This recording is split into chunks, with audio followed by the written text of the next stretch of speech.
ஆலயா cotton trending வேட்டிகள் ஷர்ட்டுகள்.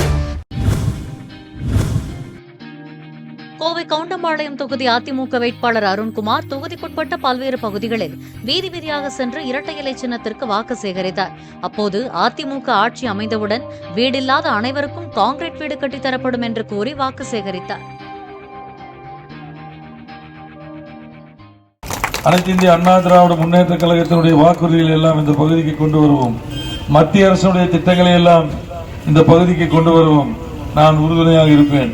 அது மட்டுமல்ல, அண்ணா திராவிட முன்னேற்ற கழகத்தினுடைய பொதுச் செயலாளர், வருங்கால தமிழகத்துடைய முதல்வர் அறிவித்திருக்கிற அனைவருக்கும் வீடு என்ற திட்டம், வீடு இல்லாத மக்களுக்கு கண்டிப்பாக கான்கிரீட் வீடுகள் கட்டி கொடுக்கப்படும். அனைத்து மக்களுக்கும் கண்டிப்பாக கட்டி கொடுக்குமா. இடம் இல்லைன்னா இடம் வாங்கி கட்டி கொடுக்கப்படும். கிராமமாக இருந்தால், நகரப்புறமாக இருந்தால் அடுக்குமாடி வீடுகள் கட்டி கொடுக்கப்படும்.